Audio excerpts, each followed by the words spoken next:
Okay, everyone, welcome back to another Footy Consultancy podcast. Today we've got a special guest with us, Ellie Paris. How you doing, Ellie? Hey guys, yeah, I'm doing really well, thank you, Sean. Absolutely loving the weather today, so yeah, let's go. Great weather. And it marks a day where grassroots football's returned. I've been speaking to a few people at like Lambeth Tigers and stuff, and they've been buzzing. The kids are buzzing to get back. They got lots of friendlies prepared. How about you guys? How you been preparing? Yeah, so I mean, obviously all of our group chats from all of our younger girls teams absolutely buzzing. You know, we've got training scheduled for Thursday night.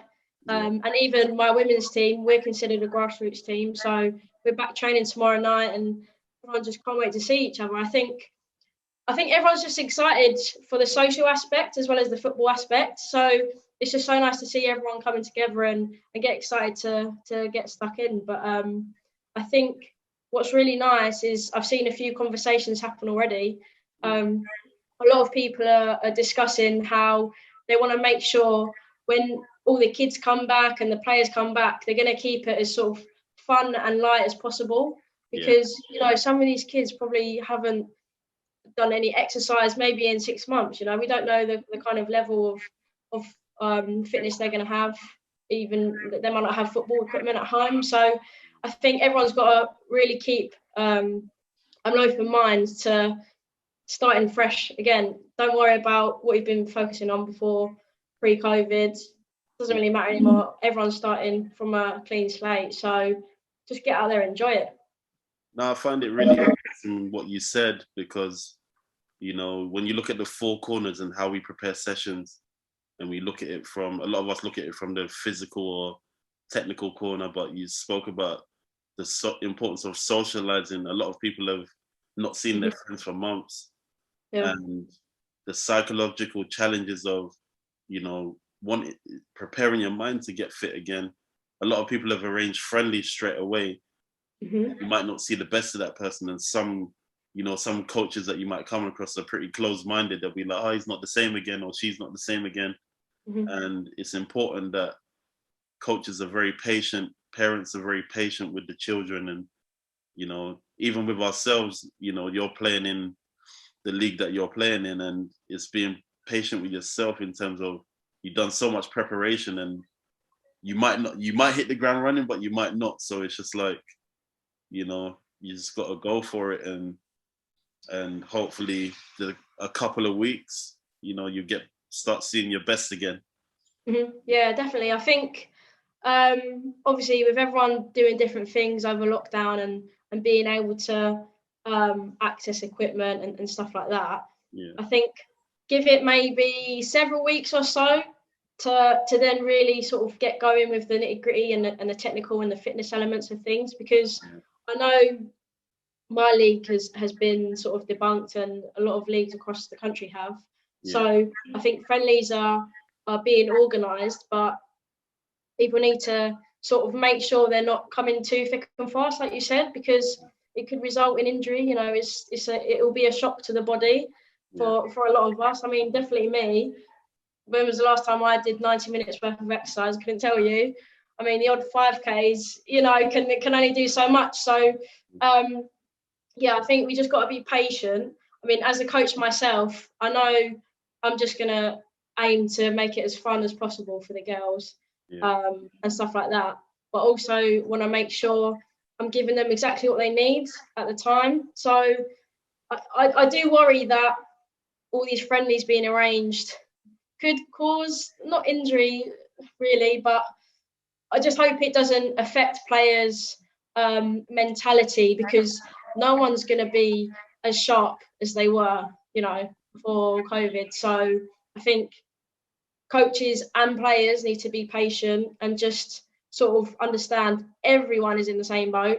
No one's been able to train and play in the last 3-4 months or so. So just be patient, give it several weeks, and once, you know, everyone's got that sort of regular schedule, regular playing time, that's when, you know, you can start upping your tempo with the training and getting the games in.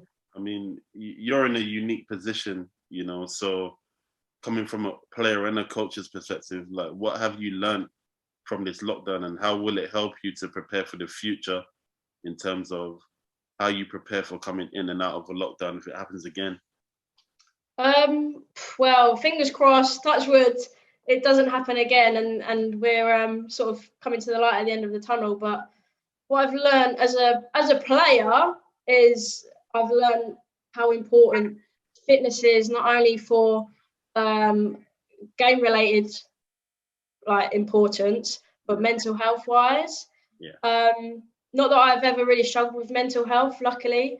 I'm fairly quite a strong-minded and positive person, but the difference a little bit of exercise can do to your perspective and your sort of mental is just unbelievable. And I think a lot of people have learnt that over the few lockdowns that we have. So as a player, I'm definitely going to carry on going out on runs on top of my training and my playing, and make sure I give myself time to do that, because it's definitely made me obviously fitter, but also mentally a lot more energized, I suppose, more positive. As a coach, what have I learned? Oh, that's a difficult one. I think it's made me learn how different players can be, and how people can adapt to different situations. So obviously I'm used to coaching young girls sort of under the age of 11, and this is all new to them. And I think especially for the social side of things, I've seen them interacting with each other on Instagram and our group chats where we set different challenges, and how active they've been with the different Zoom sessions we've done. Yeah. And it's made me realise how much young players depend on football. Yeah. It's I didn't realise how big it was in their lives, how important it is to them. Yeah.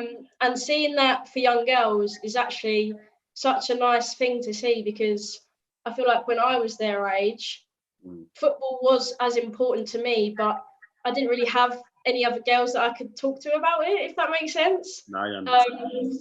But yeah, I think it's definitely made me realise how much girls love the game. Yeah. And for me, that's just given me even more sort of motivation to just better myself as a coach and influence these young girls into the game, the beautiful game that we all love.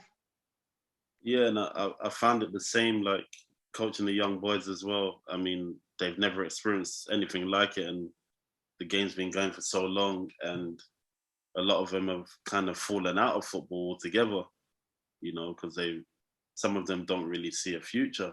And in terms of support, what for situations like this, what type of support would you like to see in the future for players and for clubs and for coaches going forward?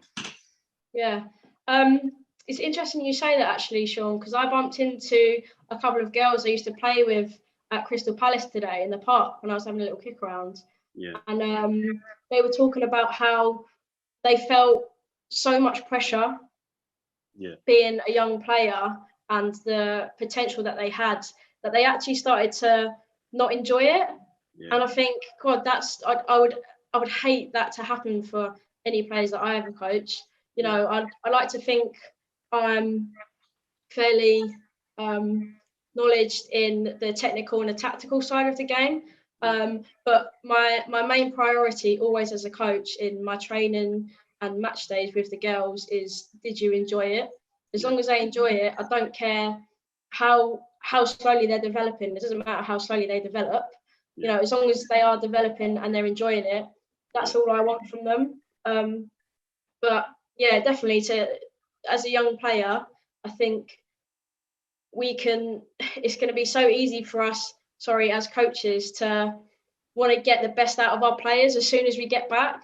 And I just think I want to make sure we're patient with it and we let them ease into it, because as a player myself, I know it's going to take me a good few weeks to ease into it, and I need to be patient with myself and not get angry at myself. So yeah, as long as they're enjoying it and they know, and I keep telling them that it's going to be difficult and they're not going to be as good as maybe they were a few months ago, then I think we can definitely progress from there, and they'll still enjoy it as much as they have been. So they'll find a lot of comfort in that, knowing that the coach understands where they're at, and that they're on a journey together with them. Absolutely, yeah. About support from like the governing bodies like the FA, the PFA, and Kick It Out and so on, the Football Foundation, Premier League, do you think they could have done a bit more to support? Is there anything that they could have done differently? I'm not sure really, because I think with the whole of the COVID situation and all the lockdowns, no one knew how to deal with it really. So I think it could be a bit unfair to maybe judge how people have dealt with the situation. I mean, I don't know enough about what the FA provided and things like that over lockdown, but I think what matters the most is that a lot of people did come together because of it. And I think especially today, like seeing the massive buzz on like Instagram, Twitter, and all the social media platforms, I think it's only made people appreciate the sport more and appreciate all of the clubs and what everyone does for football. And to be honest, I don't think you can really fault that at all, as long as we have support moving forward, because like you say, it's going to be a completely new and bizarre situation for all of us when we get back coaching after this period of being out. I just think we've all just got to be there for each other and just take every day as it comes, really. Yeah, I think they've been relying on the government pretty much to get information, and their information hasn't been that clear. Yeah. So with respect to that, I think the FA's guidelines have been really, really clear in terms of when we could come back, how many people could train, and the format of the game. And it's been pretty straightforward. They've done really, really well with that.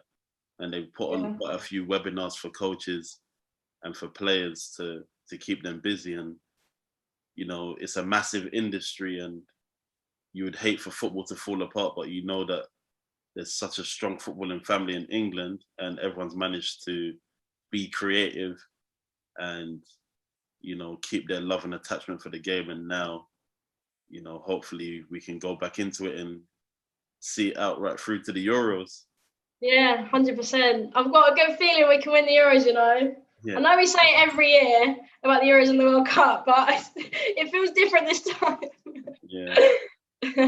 It's just a matter of like, they've got the quality of player, it's a matter of England just turning up really and going for it and believing they're the best. I think you got somebody like Cristiano Ronaldo, who within himself believes he's the best player of all time, and he's got such a belief that it pushed his team, who are not the best team in the world, but to go and win the last Euros and to compete for the National League and Nations League, and even in the World Cup. So if you have, other players with that mindset, it can become infectious, and hopefully, it can be something that gives England the edge.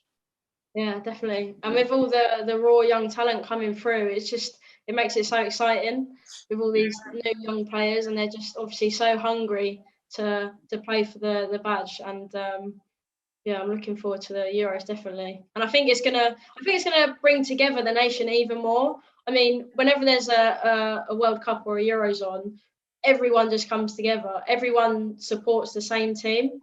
And I think that's going to be even more so this year, considering the last 12 months. So, I think it can only go up from here. Yeah. Obviously everyone's just been interacting and sharing and networking over lockdown, and I think it only builds bigger and better relationships. And like myself and Lauren spoke about with the new Sky Sports and BBC deal for the women's especially, there's only more that can be done. So so buzzing that Grassroots is back. I'm so happy for my young players, because obviously I empathise with them. I've not been able to play either, so I just know how excited they're going to be to come back. and get all of the enjoyment out of it and just see each other again. And that goes the same with all the teams across the country. And I agree with you. And thank you for your time. And hopefully everybody will be back, buzzing. Hopefully we can get a few special goals on your first day back, guys. So I'm not going to promise anything. Yeah, no, best news, and definitely the light at the end of the tunnel, I think, Sean, and it's only gonna be up from here. So yeah, wicked. All right, well, thank you for your time, and we'll catch up another time. We will. Nice one, Sean. Take care. Yeah. Bye bye. See you later.